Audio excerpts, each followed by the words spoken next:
Today's sponsor for Last Podcast on the Left is the new horror thriller where silence means survival, A Quiet Place, starring Emily Blunt and John Krasinski. Lee, Evelyn, and their 2 children have survived in a post-apocalyptic world by finding ways to keep quiet and avoid summoning vicious, sound-detecting predators. But how long can this family survive in a world where any sound they make could be their last? Now, I checked out the trailer, and this does look like a pretty solid post-apocalyptic thriller, which as far as like horror movie subgenres go, I gotta say post-apocalyptic thrillers are among my favorites. So yeah, I'm definitely going to be going seeing this movie in the theaters when it comes out. And when does it come out, you may ask? A Quiet Place will be in theaters April 6th. That's A Quiet Place, starring John Krasinski and Emily Blunt, in theaters April 6th. There's no place to escape to. This is the last podcast. On the left. That's when the cannibalism started. What was that?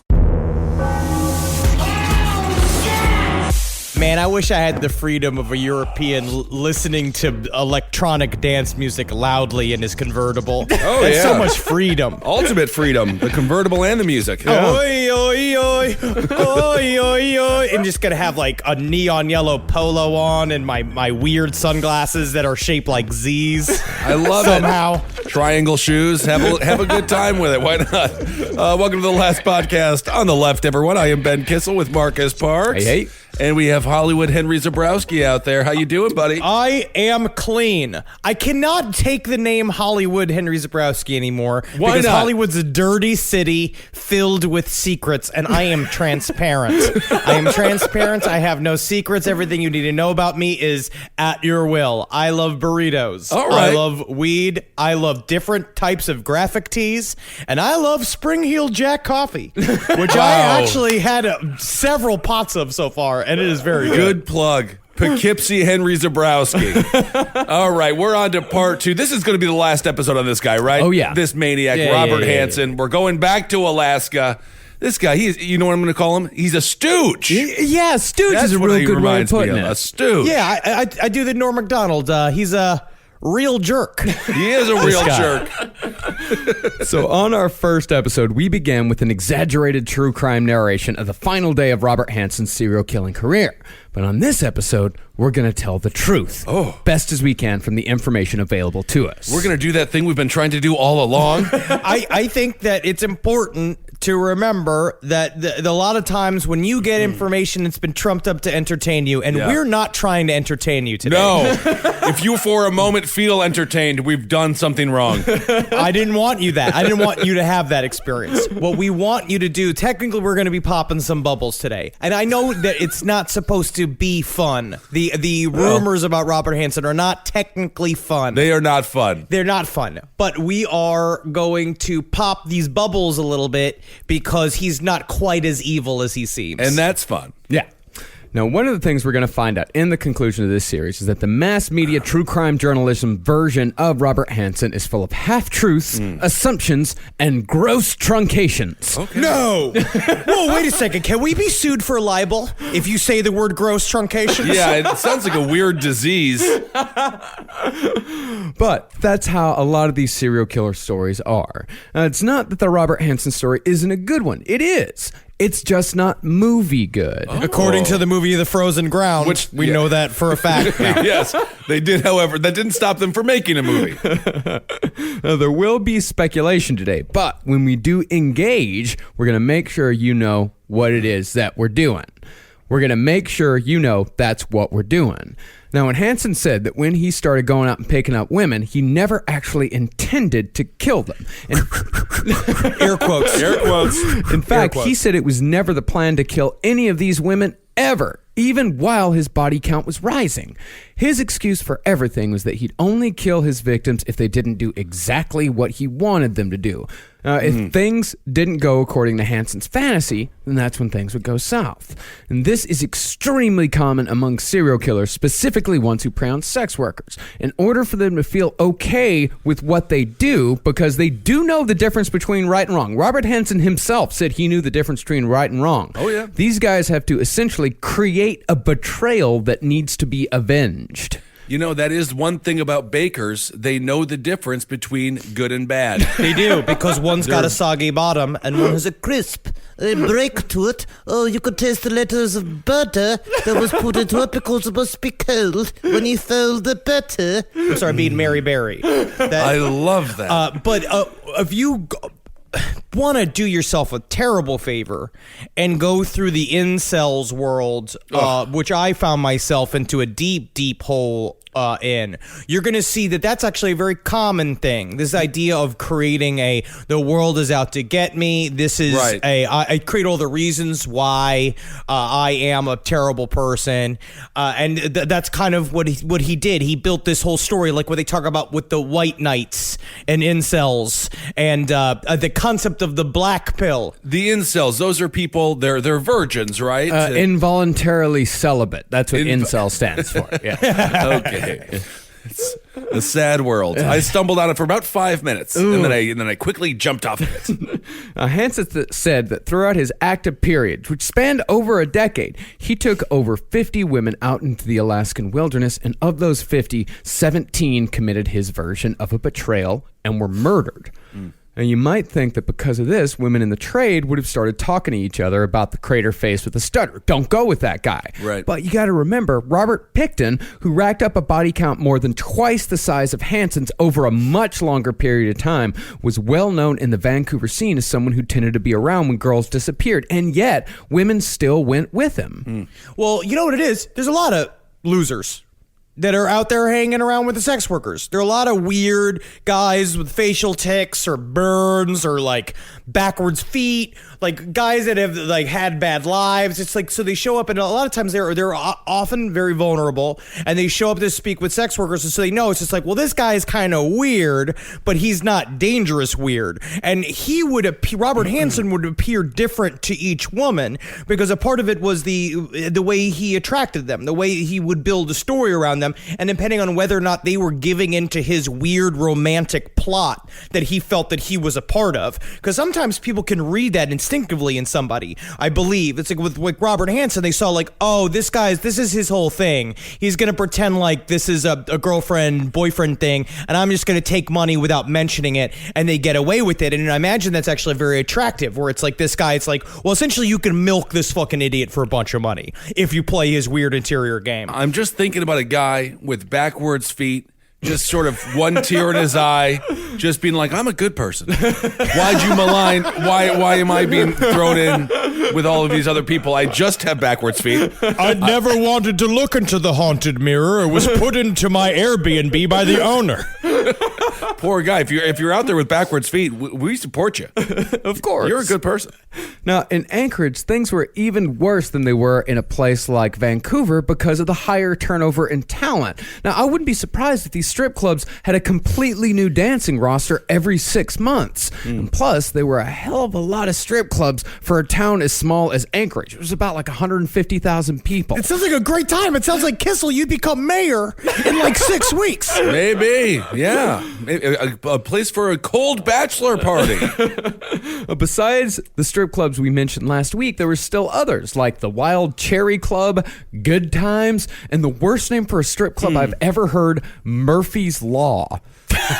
Well, that's good because a lot of those people are studying to become lawyers, and that's true. Yeah, that is true. Murphy's Law, at least it sets your expectations low. That's anything that can go wrong will go wrong. Is that correct? Yep, that's correct. No kidding.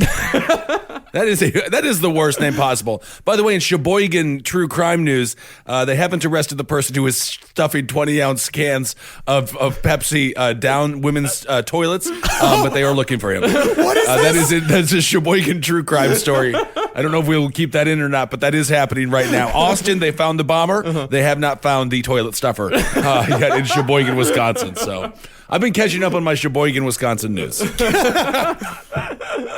Now, in addition to the prevalence of strip clubs and the high turnover, Hansen was extremely careful when it came to his behavior within city limits. Now, he may have had a low IQ, but like Gary Ridgway, Hansen's intelligence didn't necessarily translate to standardized tests. Or they don't standardize test hunting and killing sex workers in the woods. No. Okay. That's just the standardized test comes from if you go in a person's house and it looks like a place where, like, if an antelope walked into your living room, it would be violently scared. Like, it has to be filled with trophies. Robert Hansen had a full array of disguises, complete with skin adhesives, nail polish, and a fake mustache.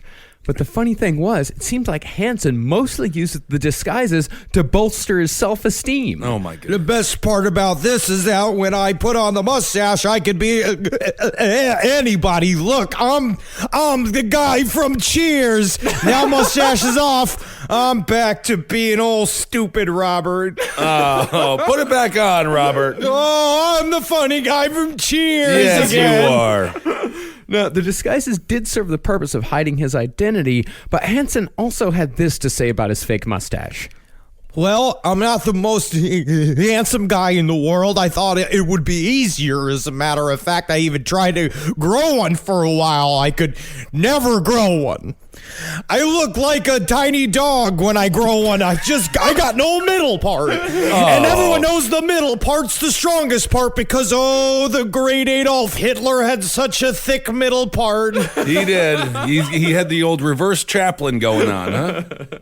Now, while that may be a little goofy, Hansen was actually smart in that he never used overly ostentatious outfits to disguise himself. Just the mustache. It's very difficult to go out and all the girls are like, hey, you may want to avoid the guy dressed as Dora the Explorer that shows up in the Jeep. You want to come on an adventure with me? Hola!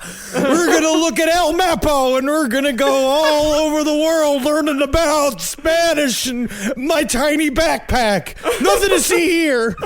Nothing at all. So he's looking like a Tony Clifton type. Well, no, he would just always dress as something boring. Like he would say he was a doctor, or a lawyer, or a photographer, or something like that. He'd put on like suits and things like that. They would make him look somewhat different each time, but still nondescript, like a spy. You know, that's they say about spies is that spies are the most boring people you could possibly imagine because they kind of just fade into the background. They can't tell you the truth. Mm-hmm. But he's the town baker of 150,000 folks. Mm-hmm. He is the baker. Yeah. Is it like a Superman situation where it's like there's no way he's got glasses on? Well, that actually comes into play later. Oh. Today's last podcast on the left is also sponsored by Grasshopper. If you're an entrepreneur, a small business owner, or even if you have a side gig, let me introduce you to Grasshopper, the entrepreneur's phone system. Grasshopper lets you run your business from your cell phone while keeping your business and personal life separate. Choose from their huge inventory of local, toll-free, or vanity toll-free numbers. Simply forward your new number to your mobile phone and start taking calls immediately.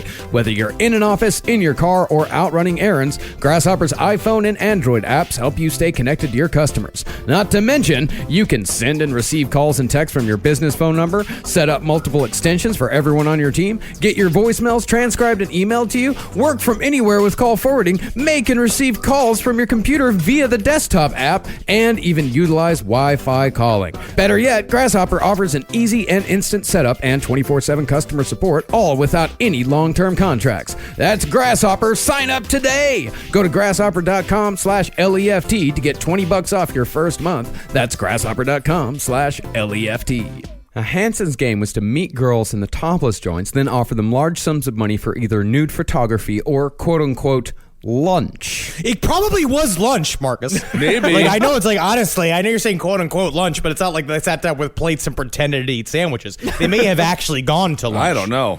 Well, he'd then make a date where they'd meet again outside of the club, usually at the local Wendy's. That's lunch. That's lunch. Now, was it a Wendy's with the buffet? Do you remember the short-lived Wendy's buffet? No. Well, these are the old school Wendy's too. Back when Wendy's was a restaurant, when you'd go and they'd come to your table. Do you remember? I remember that. Yes. When you'd go and the family would go and it had oak. There was like oak tables and they had the little plush booths.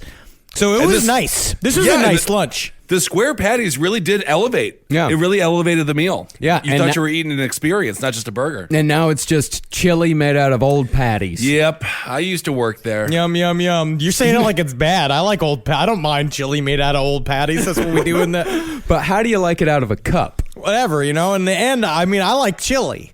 I'm very surprised you'd be so upset about chili because Well, I see Marcus said you would be down to whatever chili you could get. For those that don't know, when I worked at Wendy's, I found out it's the leftover patty, not legal to sell as a burger, legal to sell in chili.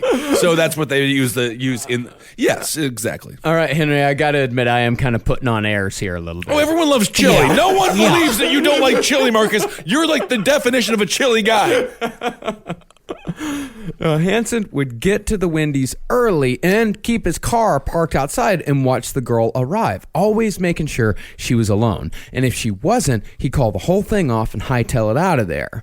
But if the girl came alone, Hansen would set the trap. I will say that's a part of, I believe, his MO, is that it seemed like he tracked them for a long time. Yeah. It seemed that the way he would pick them to even get to lunch, which was big for him. That was like step 5 was lunch, because he didn't want to spend money on anything. And so finally having to have him settle down, spend some money was a big deal. And so he would watch them from the club when he'd meet them and see who they were hanging out with and see if they had a lot of friends. He liked newcomers. He liked people that just got in town because then he knew that they didn't have many connections and would go missing more easily. Is that what that song is all about? They talk about the party, and then there's a post party, an after party, and then they go to Wendy's. Is that what that's all about? What? After the party, there's the after party, and then we go to Wendy's. Is this a Joe Walsh song? Is that what this is? No, that is a very popular lyric in a quite successful song. I don't know, man. It sounds like the B-side to Rocky Mountain High. After the party, there is an after party. Then we go to Wendy's. All right. That's my song, and I'm singing to it. All right. All right. I'm on fire.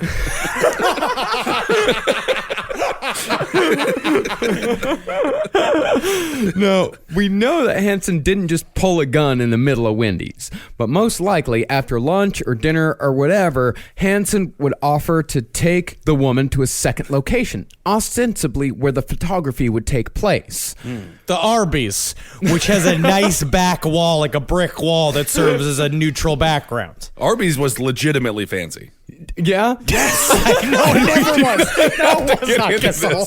No, it wasn't. No, it was. No, Arby's was legitimately fancy. I don't think so. I recall a never cloth. remember I Arby's. recall a Oh, you mean the tablecloth. Market Fresh Yeah. sandwiches? No, this is way before they sold out and went, yeah. No, I'm talking the 90s Arby's. KFC was legit fancy back in the day. Yeah, I guess it just depends on what family you're from. We were. Waiters used to come and bring the chicken to your table. Yeah, At well- Wendy's, you'd get a number and you'd sit. Yep. What kind of quality we expected? Now we're getting served by kiosks and Yep. 16-year-olds and 59-year-olds with horrible pasts. Like, no. I want It's a all fresh burger robots. that's delivered to me with someone on roller skates. Oh. Well, after they went to the second location, or at least Hansen told them that they were going to the second location, once the woman was in the car, the gun would come out and it was off to the wilderness. 3 months after Joanna Messina disappeared, Lisa Futrell followed. But after that, it was a full year before Hansen would take another victim. See, at this point, Hansen was still in the stop-and-go stage of his killing. He hadn't yet reached the point of full addiction, where more brutal kills were needed more often to feed the need. But he was starting to give himself allowances, and those allowances were what made him evolve as a killer.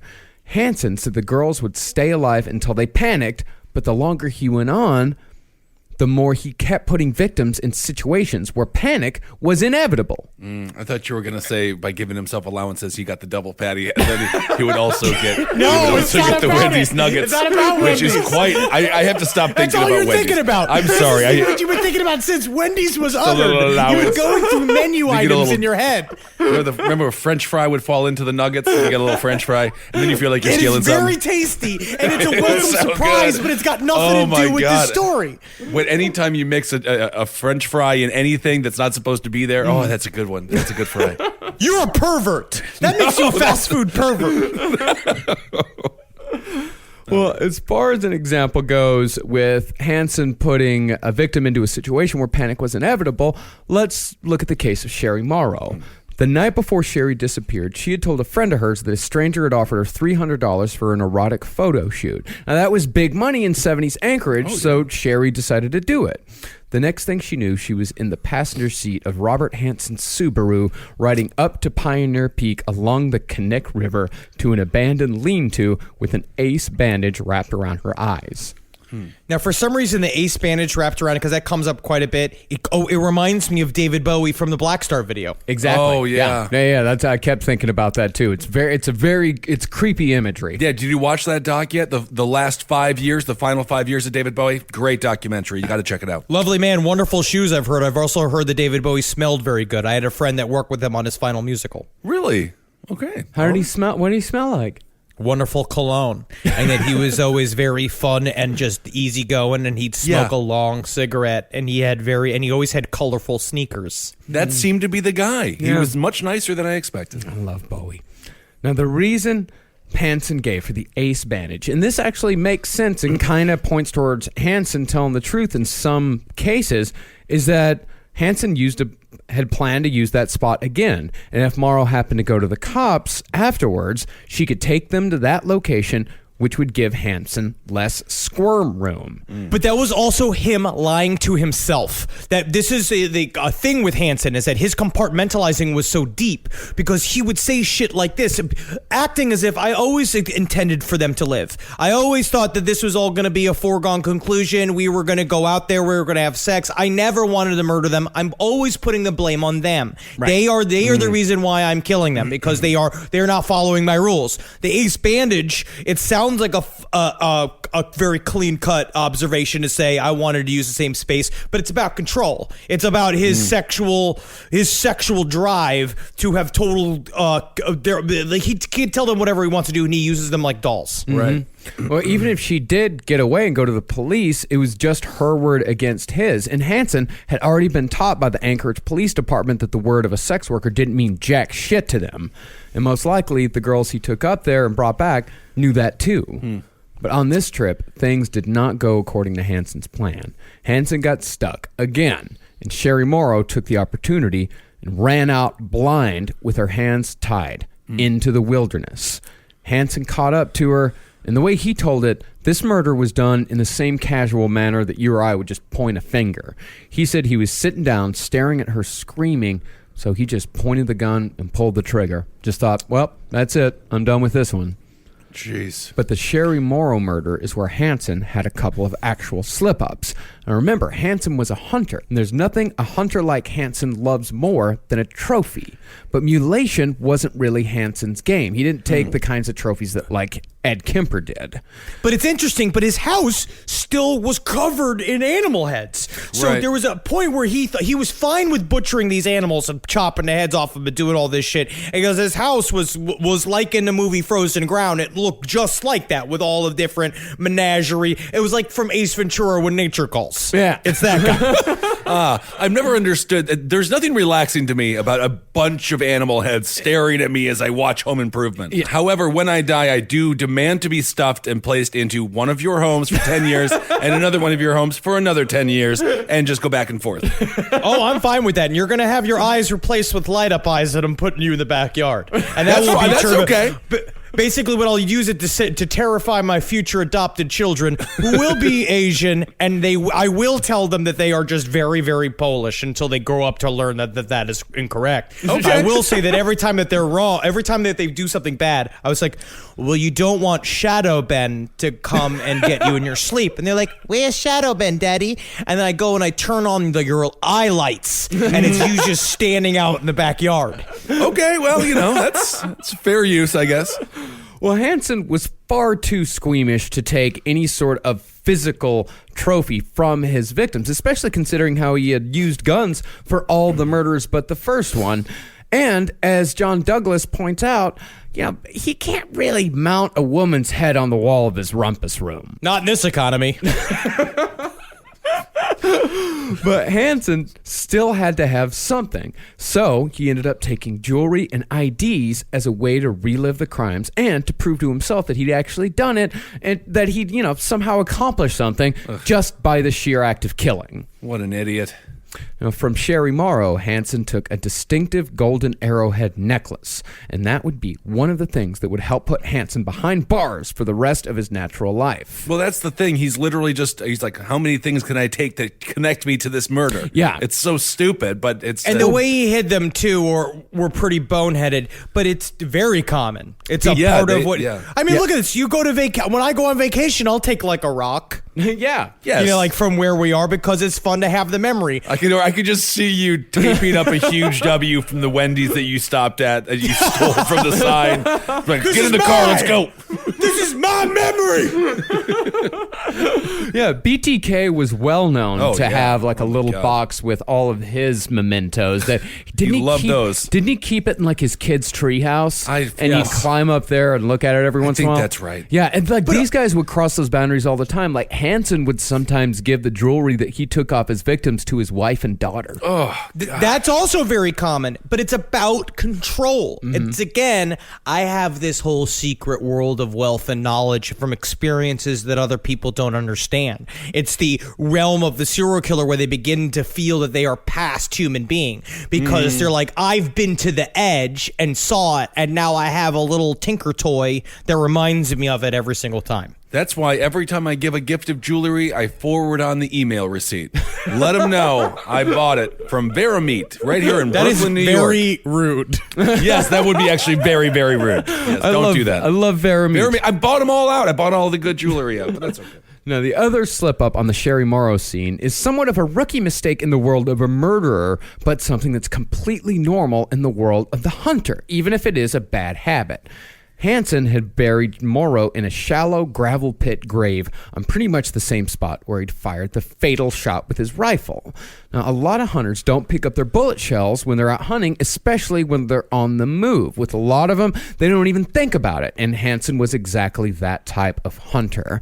And that habit of just leaving the shells where they lay was the one thing that linked Hansen to the different crime scenes even before he was caught. Is that true? Like, is it just common that they leave the bullet shells, and that, like, are they supposed to pick them up? Like, are there rules for hunting where you're supposed to pick up that kind of litter? I don't know about that. It's, it's kind of, I mean, I'm saying that from my own personal experience. Yeah. Like if you're kind of like, it's kind of a weird thing where if you're using like metal casings, it's kind of like an unspoken thing that you can kind of leave metal casings wherever. But if you're using like plastic shotgun shells, you generally don't want to leave those just lying around anywhere because it's ugly. You're uglying up and littering your hunting ground. If you want to keep it nice and pretty, then you pick up your shit. You are allowed to leave all of the Coors Lights that you drink on the floor, though. You can keep every can just so you know where to go back to. But I just feel like crows use whatever shit it is they find to build a nest, and it's got to make all these crazy looking Mad Max fucking bird nests made out of bullet casings and shit. That's got to scare cats. I was just thinking about that the other day. What? How birds use new stuff for their homes. It's nice houses. They have windows You were just now. thinking about that the other day. I was. I really was. You were just sitting on a park bench No, I somewhere, was just walking. staring off into space, thinking about bird nests. No, I was walking and I saw one of those a cigarette, the cellophane that goes around. I saw that on the ground and I said, "Huh, a bird could use that for their nest. It's like a little window. Yeah, It's garbage. Pick it up, Kissel. No, well, I didn't. But I did think, a bird could grab that and use that for a window. And I thought how interesting that was. Yeah, because you probably learned that from Planet Earth too, right? Maybe. From the Cities episode. That's right. Yes, that's true. Do you keep these thoughts in the front of your brain so that the dark soup that's like behind all of it like doesn't come forward to the nose and the mouth? No, it's kind of like it's a mix. It's a wintry mix. So, concerning the shell casings, when Morrow's body was found almost a year later, cops had a .223 caliber shell casing as their first real piece of evidence, and the casings were marked in such a way that they knew they could positively match it to whatever gun fired it. All they had to do was find the gun. But between just the time that Sherry Morrow was killed and the time that she was found, Hansen claimed 3 more victims. But when Sherry was found, that's when the official investigation finally began. How long has this been going on? Few years. Oh my! So they're just beginning to look into Well, it. they haven't been finding any of the bodies. Okay. They've at that point, the only body that they'd found was Eklutna Annie, the one who had been Eklutna. Okay. No, we are learning. That wasn't even a bad email we got from an Alaskan listener. Thank you for your help. I am interested in Alaskan names, and Yes. I'm interested in Alaskan heritage. I had some of that smoked salmon vodka. It was pretty damn good. Yeah, it's it was- really good in a Bloody Mary. I Yes. also got this book, Strange Stories of Alaska and the Yukon. And I gotta say, there's one thing that they should have been scared out in the wilderness was Jacko the Sasquatch boy. He was out there. And we do have proof that Henry has the book because once again he has shown us, despite the fact it's a podcast. But there it is. There is the book. I would love to go to Alaska. We got to do it. Yeah, I mean, actually, someone did get a hold of me, that, out of Juneau, that said they got some contacts in Anchorage. Hey, all right. There we go. Well, the body of Eklutna Annie had been found stabbed to death a couple of years before by a road crew, but the state troopers who were in charge of that investigation had hoped that it was a one-off because they didn't have any evidence there. Not really. Right. But now, with Just like the detective just be like, well, with any luck, it's a one-off. Yeah. And they said, well, investigate the one-off. we all know how hard it is. Is it possible she just fell on a knife like 95 times? Can we just say that? Because it's cold as fuck is out here, and I'm pretty certain I heard, what's that? Is that Jacko the Sasquatch boy? We gotta get the hell out of here.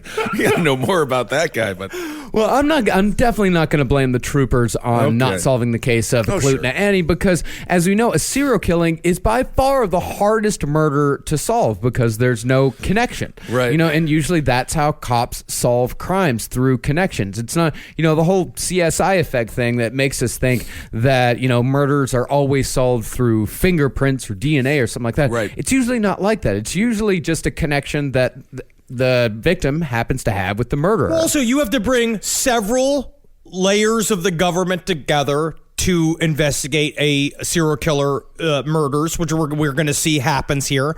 And also, at this point, they still believe in the whole drifter theory, that all these girls go in and out of town. When people go missing, they just moved on. Mm-hmm. They have no real consideration, only because it's happened so much before that they view this as, well, this was obviously something that went wrong. Mm-hmm. Hopefully it doesn't happen again. Yeah, but now, with 2 bodies found buried in shallow graves, the troopers' thoughts turned to serial murder. Now, like it was with a lot of cases in those days, late 70s, early 80s, especially on the West Coast, the cops thought about folding the investigation into the still unsolved Green River murders perpetrated by the still unknown Gary Ridgway. Wow. However, since the body was found in such a remote, out-of-the-way location, the troopers figured it had to be a local.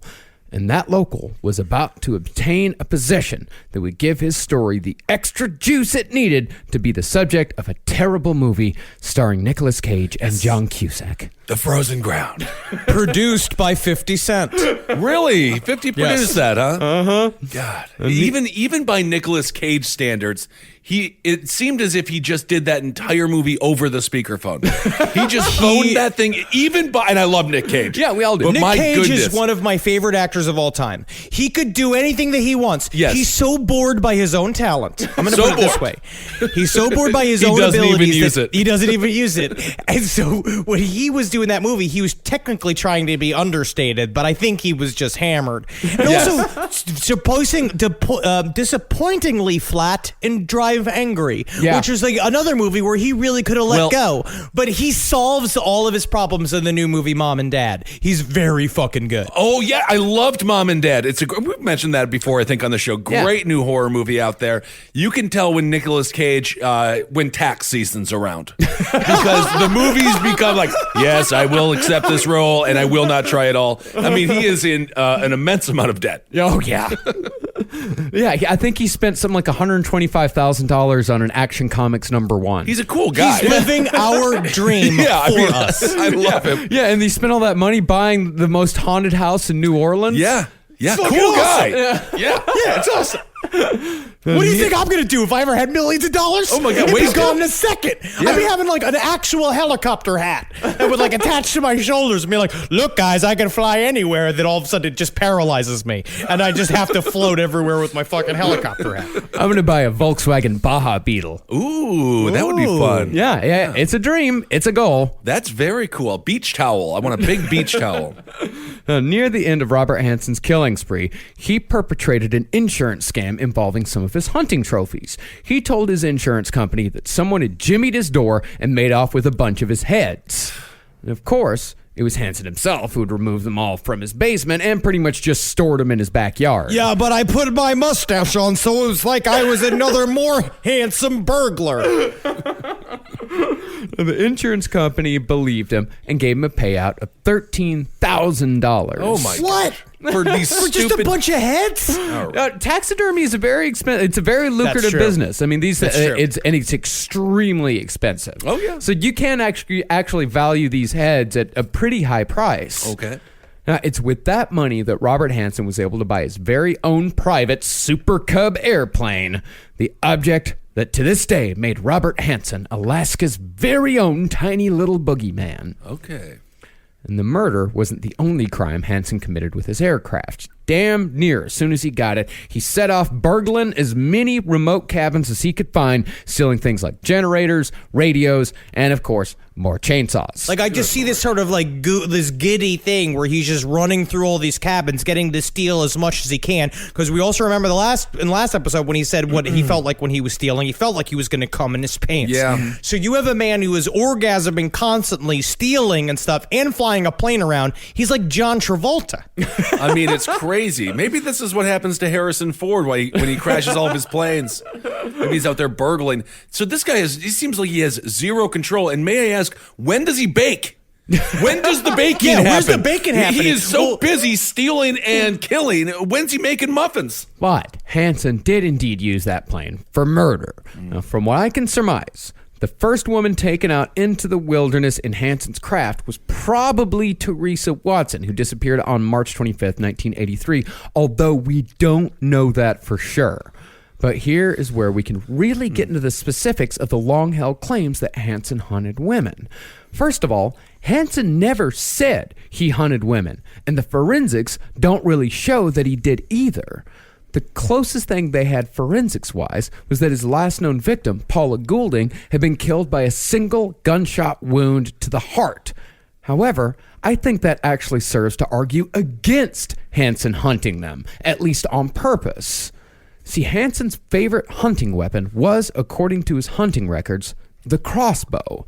He hunted with guns sometimes, yes, but when it came to serious hunting, Hansen liked archery. If Hansen truly was hunting these women in the same way he would hunt an animal, he probably would have used something he was more comfortable with. But on the other hand, he may have just not wanted to take the chance with something less deadly than a Mini 14. That's what I think it is. I think a part of it, there's two things here. I don't think he traditionally I don't think he actually hunted these women. The reason why they jumped to it is because he left the bullets behind like a hunter would. So he showed they saw a pattern of behavior like a hunter would do, but they were not deep into the woods. It wasn't like they were covered in scratches. Well, a lot of times they were so decomposed that by the time they had found them, then they weren't really sure what were the actions that led up to their death. And also, a crossbow's not nearly as intimidating as a gun. Yeah. In terms of the actual, I mean, sure it is. Yeah. I'm not saying it's not. I wouldn't be scared if a man walked in. Tell Jason Voorhees that, Yes. Mr. Zabrowski. But I feel like a gun is more immediately controlling, and that's why he had it, and it's an easier way to dispatch somebody when you're trying to basically get it over with. Isn't it also just an issue of convenience? I mean, you can't really have a crossbow at someone's head while you're driving a car or a plane. That is true, but even so, he could have had because he had a handgun that he would use to take him out into the wilderness or to his plane. But then it could also, and he also said that like there were multiple times when women almost got their hands on the guns, right? And he just barely got it away from him.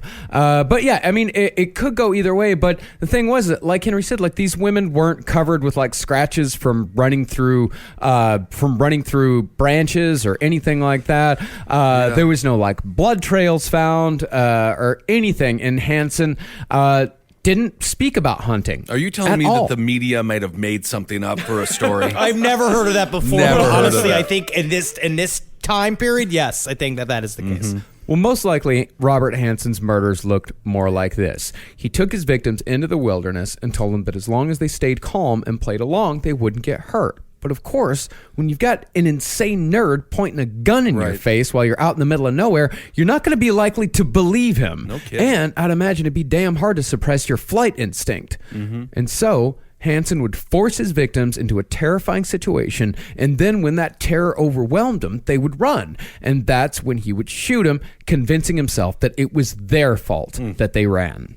Now, he never told a story about stalking a woman or following a blood trail or anything like that. It was a game for Hansen, yes, but as far as comparisons to General Zaroff go, it was pretty much just the disdain for their victims that they shared. This was not a most dangerous game type of situation. Okay. No, because when I originally heard this story, I imagined him owning land and it being like some crazy shit. But it's like it seems like it was all kind of about convenience and control. And I agree with you, Marcus, setting up the circumstances where then the crime was out of his hands. So this is a rare situation where the more research that has been done, the more boring the case almost, in a strange way, right? Same thing with Pee Wee Gaskins. It's like I feel like we got the tiniest bit of pushback by people saying, well, the story isn't real, what does it matter? But a part of it's about what is wrapped into the myth of a serial killer. And when you look at it, what we hope to do, I think, are sadly most intelligent, which is to say you can't always believe in these urban myths because a lot of times it's people trying to make you scared so that you spend more money. Yeah, of course. But of course, on the opposite of that, Robert Picton was quite surprising. It seemed like he actually fed people human meat. Yeah, which that should be a little bit more known. Yeah, some of these guys are much scarier than you think they are, but for the most part, it is modern myth making. You know, it's these true crime shows and even like true crime novelists. Like the true crime industry is predicated upon fear, right? And that I think is completely bullshit. Speaking of fear, I did just get my subscriction to NRA TV. So, guys, I'm sorry. I'm going to change from here on out. No, I did not. No, because that was a problem. I was trying to watch some, and it's all behind a paywall. Exactly. No, I don't want. I will never pay to watch Dana Loesch scream at me. Well, speaking of the bullshit, you know, even the whole story of Hansen taking these girls by plane to his cabin in the woods is a little off. Although, in this case, I think setting-wise, this is actually more terrifying. The so-called cabin was actually just a meat shack next to a frame for a tent cabin where hunters would hang moose meat so it could cool down, and hanging it in the meat shack also kept the flies away. So all in all, we think Hansen only used the airplane 3 times in the course of his murders, if that. But it was on the 4th airplane trip that Hansen once again underestimated one of his victims. But on the other hand, as we'll see, this last victim once again came damn close to getting no justice just like all the others. So on June 11th, 1983, Hansen propositioned a girl working the streets on 5th and Denali named Cindy Paulson. Hansen offered her $200 for oral sex, far above the going rate on the streets of Anchorage, and he brought her back to his house. Because that summer, Hansen's family was on a trip to Europe. In fact, this was a regular thing for Hansen's wife and kids, as they usually spent summers down in Arkansas visiting Darla's parents, hence the Summer Project. This was also their sort of, they would do like a semi-divorce. The two of them were constantly fighting, and she didn't understand, because essentially at this point, Robert Hansen's baking all day and at the fucking topless bars all night and doing this, like being in and out. He's a very, very strange man. Darla knows this, but she's a good Christian woman, doesn't want to divorce him, so she would separate the family as much as possible, and every summer, essentially, it was like a place to go breathe easy and get away from him. It's great. You forget he has a family this whole time. Yeah. So that night, Hansen took Paulson down to the basement where he kept all of his hunting trophies, handcuffed her, and violently forced her to have sex. After that, he wrapped her neck in a chain, locked it to an eye bolt screwed into one of the support beams, and left her there overnight, surrounded by the heads of his bestial kills. The next day, Hansen came down and told her he was taking her out to his cabin in the woods, but he'd be sure to have her back in Anchorage at around 11 a.m. the next day. He kept her in handcuffs, put her in his truck, and drove her to Merrill Field, where he kept his plane. But as Hansen was loading the plane up for the trip, Paulson barreled out of the open car door and ran as fast as she could. Hansen gave chase, but a security guard at the airport noticed him, and as soon as Hansen saw that someone was looking, he slowed down to a walk, got in his car, and drove away. When he got home, he removed the eye hook and puttied the hole. Cindy, as we said at the beginning of the last episode, flagged down a truck driver named Robert Yunt and told him to take her to the Big Timber Motel. Now, naturally, he wanted to go to the cops, but when she refused, he dropped her off at the Mush Inn Motel, where she called her pimp to come pick her up. And needless to say, the pimp was pissed. The pimp was more angry than most cops that listened to the story. He freaked out. He was just like, I'm going to kill this motherfucker. Yeah. And got his gun and ran out looking for this guy that almost killed one of his employees. Yeah. He ran. The pimp, whose name is unknown, grabbed his gun and drove to the airport to kill Hansen. But by the time the pimp arrived, Hansen was long gone. His name was 47 words because there's 47 words for snow, and snow is ice cold. Very true. Our other sponsor for today's show is the new Fat Tire Belgian White, a refreshing Belgian white ale brought to you by New Belgium Brewing Company. New Belgium Brewing Company is a 100% employee-owned brewery specializing in Fat Tire Belgian-style ale, the American classic craft beer. Inspired by centuries of Belgian brewing heritage, Fat Tire Belgian White is a refreshing take on the traditional Belgian-style wheat beer, and unlike other Belgian whites, Fat Tire Belgian White is carefully crafted with the finest and freshest Seville orange peel for just the right amount of sweetness. I got 2 New Belgium Brewing Company beers open in front of me. Let's check out this New Belgium Fat Tire Belgian White. Oh, that's tasty. That's refreshing right there. I also got the Voodoo Ranger IPA. Oh, now that is a sweet, sweet beer, because there's nothing I love more than having a brew at the end of a long day of recording and editing. So, find Fat Tire Belgian White near you by using the Beer Finder link at www.newbelgium.com. That's www.newbelgium.com. But thankfully, the truck driver had gone to the police straight after dropping off Cindy. A detective, coincidentally named Greg Baker, was put on the case, and Cindy identified both Robert Hansen's aircraft and his car almost immediately. All right. Might get some justice here. All right. She said a couple of right things first, but let's see how we can make sure she's wrong, boys. Yeah, good work, Baker. Oh, no. Well, Hansen was brought in for questioning and went with him, no questions asked, because after all, Hansen had been through this whole song and dance before. He even let the cops search his home, his car, and his Super Cub without a warrant. Hansen's green Buick sedan held rifle cartridges, ace bandages, surgical gloves, and a shitload of Conway Twitty tapes. I nicknamed my car Guilty because it proves that I'm guilty. Do you get my joke? Good Lord. Conway Twitty, by the way. Let's not malign Conway Twitty We're here. not maligning Conway Twitty. He was also a big Dolly Parton fan. Well, Dolly's the best. I got into a little bit of a Travis Tritt hole the other day. Oh, Got a did little- you? Yeah. I don't like trit hole. I don't like Travis that term. Tritt hole.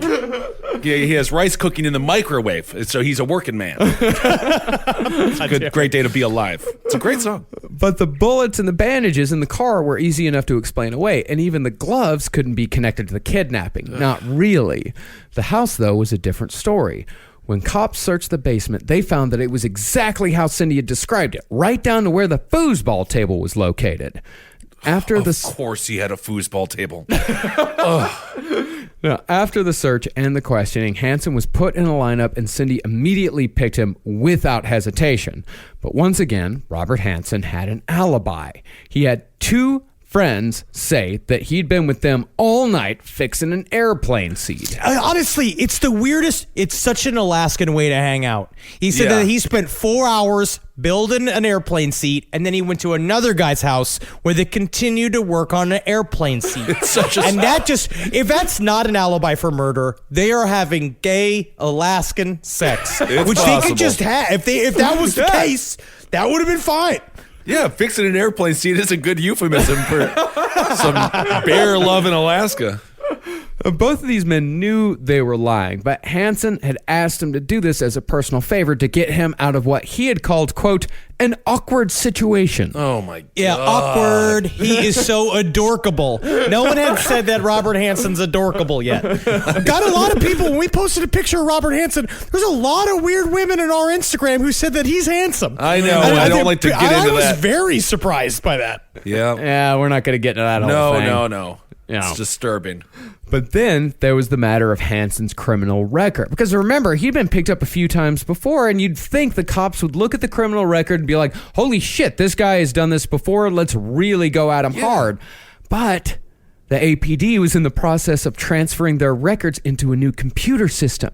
So when they checked Hansen's name, nothing came up because his record hadn't been his record was like in the crack in between being transferred from the old system to the new system. So as far as they knew, Robert Hansen's record was 100% clean. Secretary Debbie, I'm going to read and shout to you what I'm reading on the paper here. Okay. And then you type it into the computer. Okay, that's easy there. okay. That's real easy. Gary Coldman, age 48. Is it cold, man? Cold, man? It's like it's cold in here, and because I'm in the room, I'm also a cold man.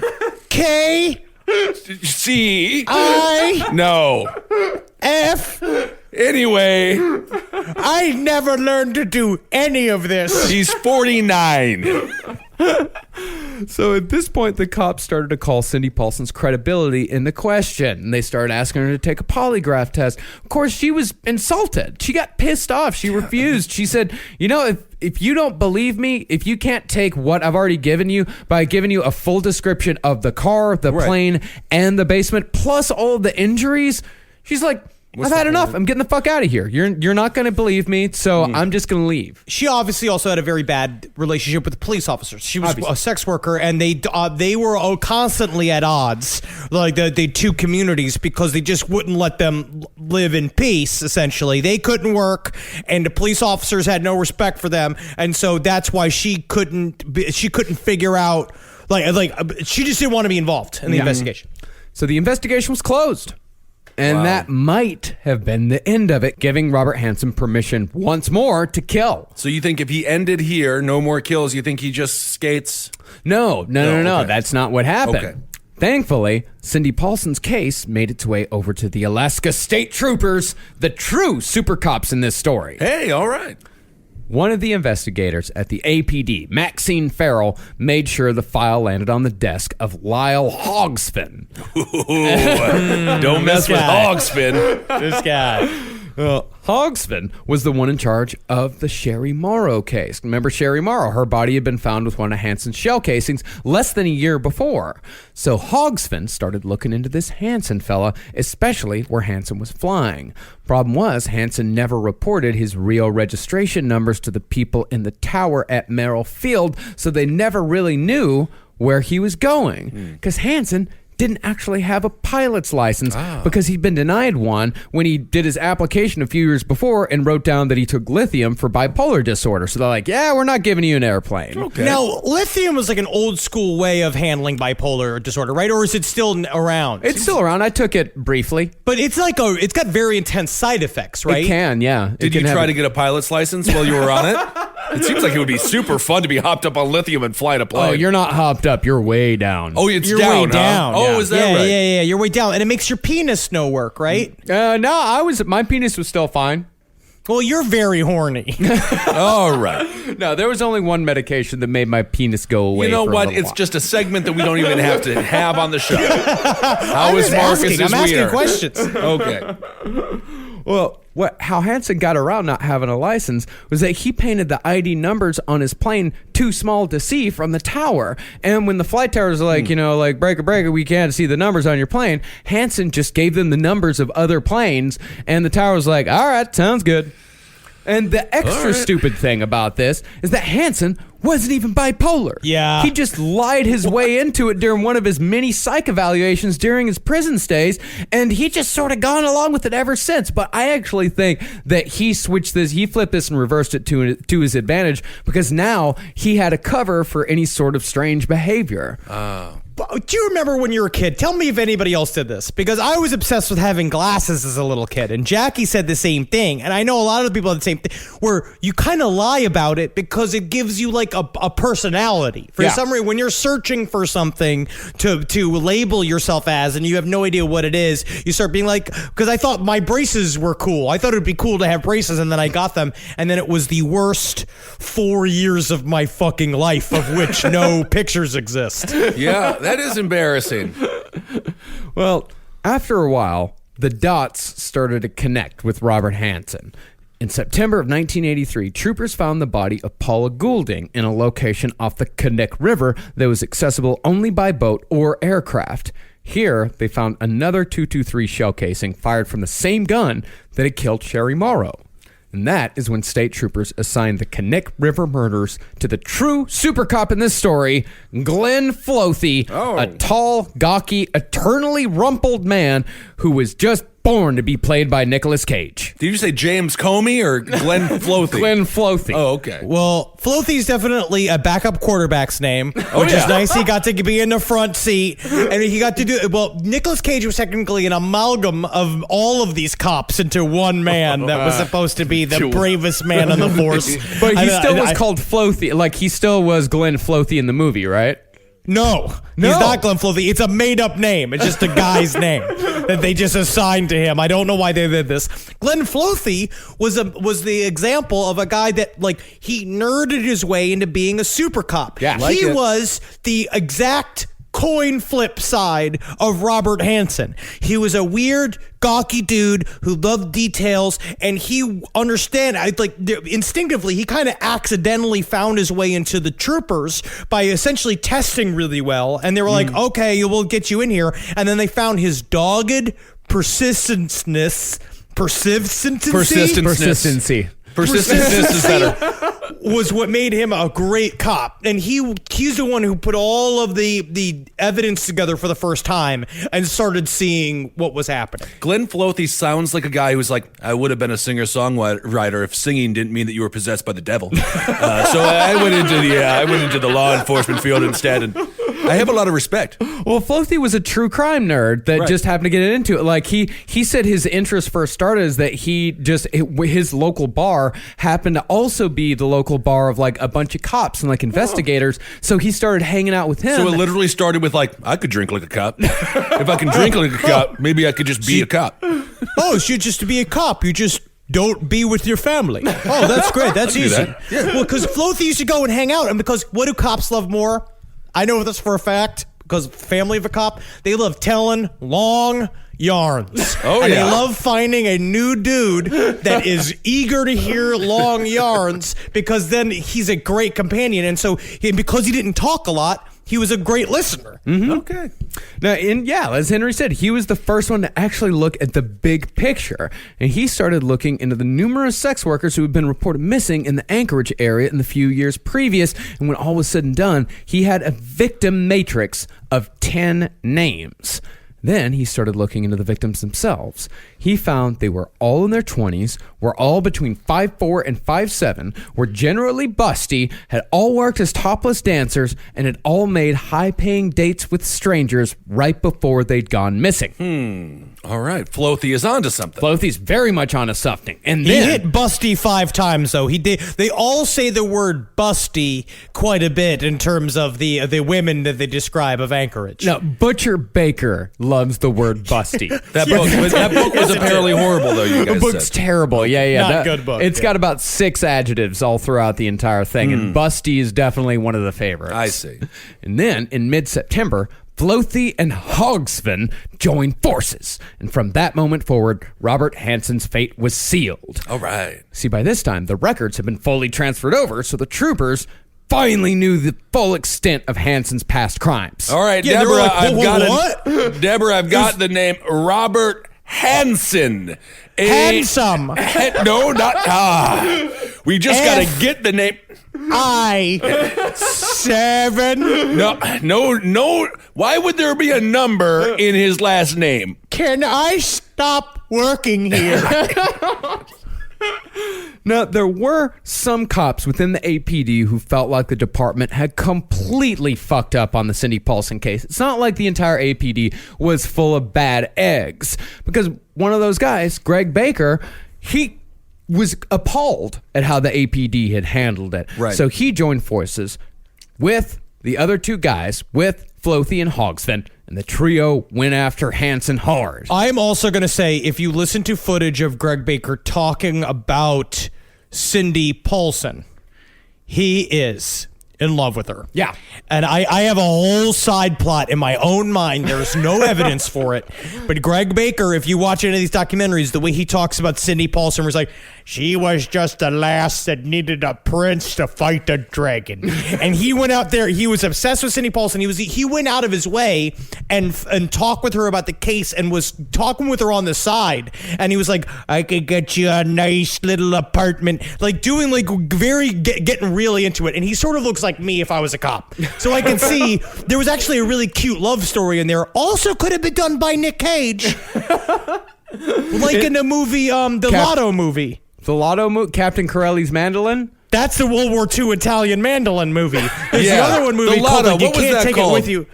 You leave everything to me, or like you can't take it with you, or everything has its place. It's like it's him. It's a blonde lady who's busty. That is true. There's a and then lottery, yeah.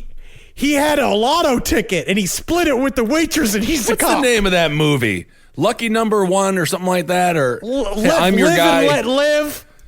Lotto. It could happen to you. It could happen to you. Was it sponsored by the New York State Lottery Commission? And he plays a police officer. He what I'm plays saying. so many police officers. For a man who's been arrested, he understands how cops work. I know how to do this. Well, since it had been months since the original investigation, Cindy had been in the wind. But due to the diligent efforts of a vice cop known only as Gentile, the troopers found Cindy and convinced her that they were finally going to take down Robert Hansen. Take him Hello, down. Cindy. My name is Officer Gentile. Would you like a monogrammed handkerchief? I would. Then I will solve your murder. Very good. Very good. You pass the test. All right. Now, the cops kept an eye on Robert Hansen from then on, although the way Greg Baker talks about the surveillance, it makes the whole thing seem just like confusingly weird. This Greg Baker, he's a weird guy. Like, listen to this interview of him talking about the surveillance. One morning I was driving by and I needed to get some donuts for the shift. Mr. Hansen was there and he had a window that he stood in and decorated cakes and cupcakes and cookies. And I remember watching him. he kept looking up at me, and you could tell he was nervous, and he kept putting frosting on his thumb. And I liked that. Do we know he's not a cartoon bear? He looks like a cartoon bear. He sounds like a cartoon bear. He is a cartoon bear. I needed to get donuts for the meeting. I had to, because if not, the way we would beat each other with our batons. But then he'd put it all on his finger, and I was like, oh, that's a treat. It makes a finger a cupcake, and then you think maybe people are just cupcakes walking around. You're just like, cut them open. You've lost your sense of humanity. But what the cops really needed more than anything else was to get into Hansen's house. What they needed was that Mini 14. However, they couldn't get a search warrant based on Cindy Paulson's word because Hansen had an alibi. So Floathy threw a Hail Mary, and a pretty damn resourceful and forward-thinking one at that. Floathy called up the FBI Behavioral Sciences Unit in Quantico and asked for their help. Now, it's hard to know exactly who to give credit to on this one. The book Butcher Baker says the guy who cracked it, or at least was a major part of it, was Roy Hazelwood, one of the founders of the program. But Mindhunter by John Douglas gives all the credit to who else but John Douglas. I mean, he wrote the book. Right. Now, this is one thing I've found again and again throughout all the years we've been spending studying serial killers. John Douglas really likes to take credit for shit he may or may not have done. More than once, I've read a source that names another person in the BSI as being the main contact, but when I cross-reference that with Mindhunter or one of his other books, it's a lot of I, me. Well, it's easy to tell the story. They are calling from his offices. So, and then if you're the commanding officer, right? Was he the commanding officer?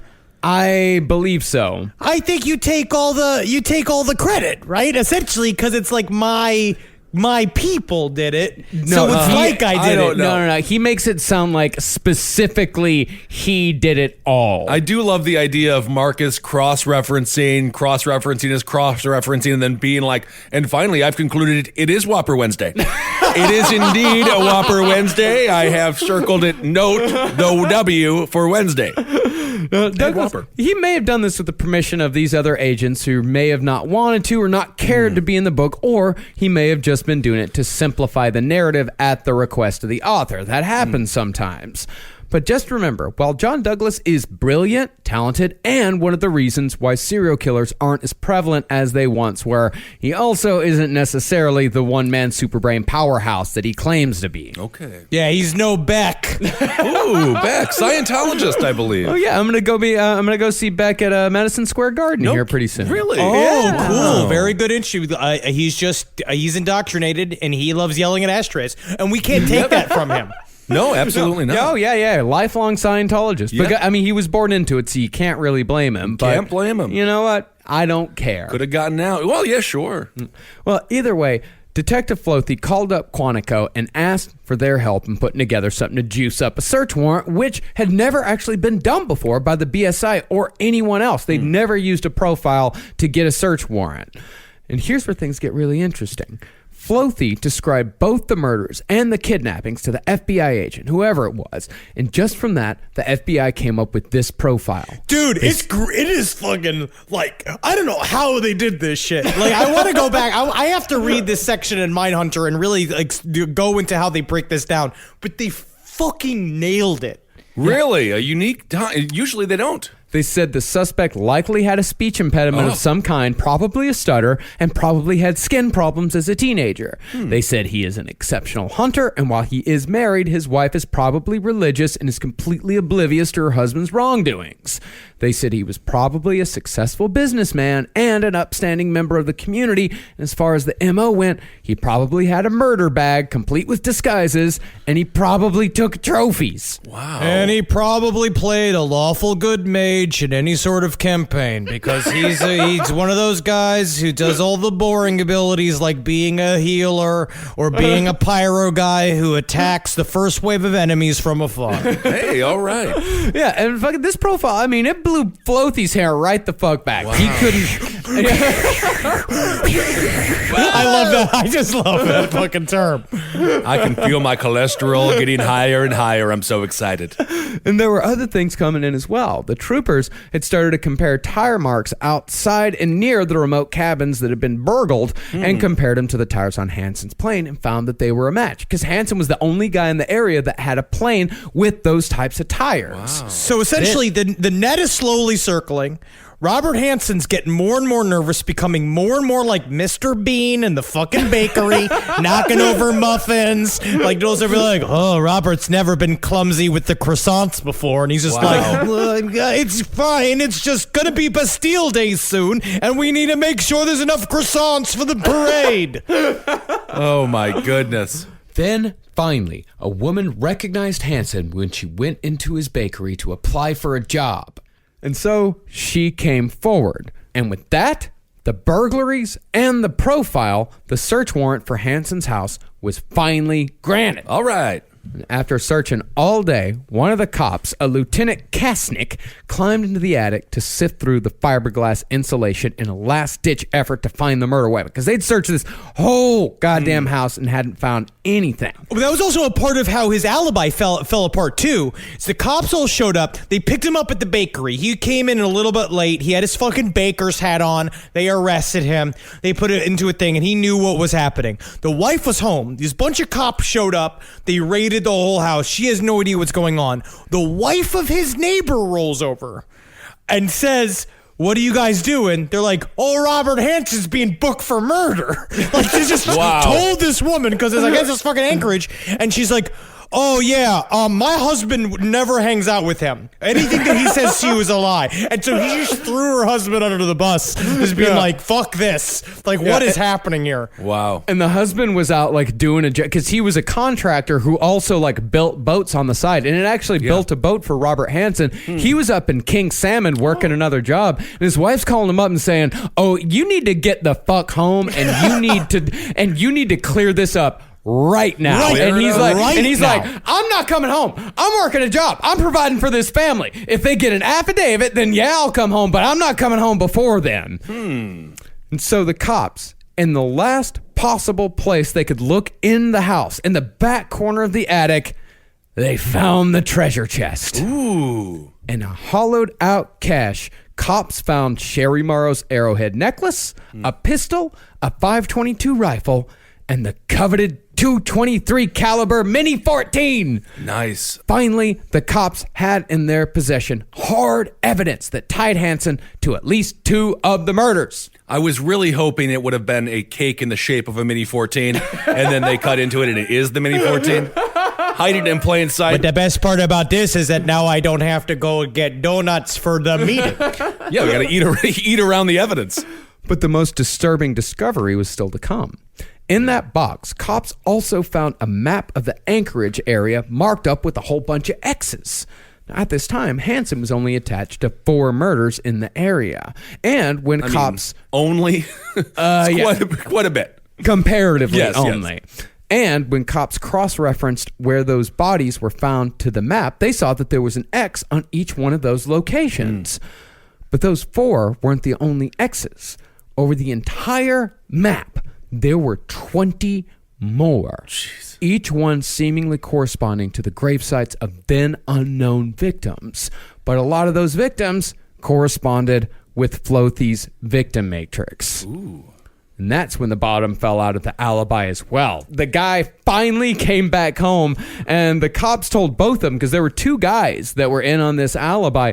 They told both of them, it's like, listen, you're going to be summoned to a grand jury. You lie to us, it's no big deal. Never you lie seen to them, Robert Hansen before in my life. Never needed. We've never hung out. I've never bought a donut. He's a murderer. He's a fucking murderer. Oh, they washed their hands of him as fast as they could. Once it came out, it's like, oh, we found a lot of evidence of murder. You're going to be grand juried. You Yes. lie to them. It's going to be perjury, and you're going to do a hard time. So they're just like, nah. Detective Flothy, I don't even know how to put together an airplane seat. I never even saw a seat. I don't sit in chairs, I stand. The human body is actually not built to sit. If you look at diagrams from Eastern Asian philosophies, they believe that squatting and lying down is the only way for a human to rest. But also, this is the power of free baked goods. Remember this again. All of this happened because no one wanted to ruin their connection to the good bakery. Wow. And so on February 16th, 1984, Hansen's attorneys called the prosecution and told them that Hansen was ready to, quote, clear the decks. All right. Just as it had been with the great bus barn caper back in Iowa, Robert Hansen offered to plead guilty and confess, just so long as his family was spared the publicity of being attached to the worst serial killer in Alaskan history. What if I just plead guilty to burning down the bus barn again? Can I do burned that? down the bus barn. I don't know what else I'm supposed to say about it, okay? The murders. You're I supposed stole to- a belt. No, I stole not the a belt. no, the- Is that what you want to hear? No, the murders. Really, that's the sticking point here. Well, in exchange for all that, Hansen gave investigators bodies. And goddamn does it sound like he was creepy when he did it. Oh, God. Hansen was taken out to each specific spot on his map by helicopter and was told to show the troopers at least approximate spots. But when they let Hansen loose, they found that he was amazingly agile moving through the wilderness, making it hard for them to even keep up. It's almost like he was trying to escape. Well, no, they had a trooper out there with a very high-powered rifle Okay. pointed at him at all times, ready to shoot him down if he tried. Now, Hansen would bound through the snow on the way to each burial site like a dog. And when he found the site, he'd get down on his hands and knees and start digging in the snow with his tiny little paws. There's obviously a disconnection inside of himself from any sort of like human behavior. Like there's like a thing inside where he became excited because he took it all like it's very similar to Henry Lee Lucas when they went out to go looking for all the bodies and they treated it like it was a fucking party where he was walking out there and it was fun for him. He's joking around. He's like, oh, I know all of this places. Oh yeah, I'm out here all the time. They're like, yeah, buddy, we found a map with 27 fucking X's on it of bodies we put out here. We know you're aware of the territory. Well, since it was February, though, the ground was too frozen to dig. Whoa! I get it. That's The where it frozen comes from. ground. Oh, Wow. I wondered why in the movie they never did that, where the guy with the shovel just hit a bunch of ground, being like, do you know what it is? And the guy like nods for 2 minutes, just like, Is it the title of this shitty movie that we're in? So, since the ground was frozen, the cops marked each spot by spray painting nearby trees. And when they came back in the spring to those marked spots after the ground had thawed, they found that Hansen had picked the exact right spot every time. And each body was found by digging only one hole. And on that day alone, Hansen led them to 12 bodies, some in locations that he hadn't been to in over 2 years. Then, after a hell of a lot of hemming and hawing for some reason, Pope and Young revoked all of Hansen's hunting records. well, you're going to tell us that he didn't hunt them? That he didn't kill the 34th largest black bear in the competition? Because it's a fact. It is a fact. You're going to make us deny it? Wow. That must have hit home for Hansen. Yeah. Having all of the records expunged. And so on February 27th, 1984, Robert Hansen was sentenced to 461 years in prison plus life. When asked what he was going to do in prison, he said, I want to become a writer. Like, what I plan to do is get experience by writing humorous stories. Then I'll write my own story. The story of a man who loses his wife and has to move in with 2 of his silly cousins. And the cute kids all... And you know that house, it was so packed. It was like it was full of laughter and love and learning. Oh, my God. This guy. but it wasn't to be, as Hansen spent most of his time as a prison barber. Oh. Now, we have a little bit of inside information here. One of our listeners apparently had a shitty cousin who did some time in Seward Correctional with Hansen. The shitty cousin said that all the prisoners considered Hansen just a sweet old man that they all referred to as Grandpa Bob. Oh, yeah, he was really God. sweet. What a sweet old man. So finally, just a few years ago, on August 21st, 2014, Robert Hansen died of natural causes, still married to Darla, who never moved on after the heartbreak of unknowingly being married to the worst serial killer the Great White North has ever seen. Wow, she stayed married to him. I mean, it could be a whole Christianity thing where it's like Maybe. you never divorce no matter what. All right. Well, there it is, the story of Robert Hansen. You know, we don't even need the hunting aspect of it. The story itself is interesting. Yeah, the story yeah, it's itself is fucked. interesting and creepy Yes. as fuck. Yeah. Yeah. And I also want to give a huge thanks to research assistant Annie Powers, who was invaluable in putting together all the information and misinformation on Robert Hansen. And speaking of Thank you, Annie Annie. and things that she's helping us out with as far as research Ooh. goes, we got a big announcement. Are we do. doing the big announcement? We're doing the big announcement. Fall of 2019, the last book on the left, Serial Killers. We're writing a book. We are writing a book. We are, and I'm going to tell you what. I got new shoes for it. did. I got my socks. I got my writing book socks. I got that, like, you know those wooden bead covers you put on a car chair? To Yeah. make the car seat to make it feel car chair. What am I, fucking Car alien? chair. Yeah, no, that's right. But it's like, I got that for my writing seat here so that I'm extra comfortable when struggling. Yes. Because of what I will say, it is foreign and difficult to write a book. I'm getting used to like saying that. It's not good enough. But it Yeah. is kind of fun, though, is that I get every once in a while, like, I'll go and I'll just type in a whole page of all work and no day make Henry go crazy. Like, I do the Shining thing and it's fun. Yes. I've got new always scared of me. soft pads for my chair's armrests. Very nice. You should get a gel thing for your mouse pad. I'm gonna have to actually get a gel Carpal thing. tunnel. I'm having to get a gel thing for my keyboard Cool. because we're writing it right now. We're looking for an illustrator, you Yep. know, like a comic book artist to work out all, because it's gonna be pretty illustration heavy, like kind of a Mad Magazine type of thing. So we're still looking for a guy or a gal right now, but we'll announce that once we find them. We are Absolutely. putting our stamp on the world of serial killers and it will never come off. It'll be a and that's serial- the fun part. Yep, it'll be a serial killer book. It should be Yep. it'll be we're trying it's interesting trying to transition the podcast into book form. Yeah, So yeah. we're it's a learning process, and so thank you all so much for making that possible. Without you Yes. and the community, we wouldn't be having this opportunity. And so thanks everyone who's given to the Patreon, and just everyone. I also want to give some thank yous to some people who have sent us some cool stuff in the mail. Oh my god, that beef jerky. Oh, the beef jerky. We got to say a thank you first of all Oh my to, let's hear, Lynn Hoagland, Oh who my sent us some amazing beef jerky that Very we good. fucking destroyed. I'm putting off getting into the weapons grade stuff that you sent, but I'm saving that for a special occasion. Such good jerky. Thank you. I would like to thank Danger and Mayhem Designs, Elise over there, for making us some really awesome handmade jewelry. She made a little pin for Travis that's like a name tag, and it says, "Hello, my name is Titties." Oh, I'm sure he Travis is loves so it. happy that nickname that Henry gave him stuck.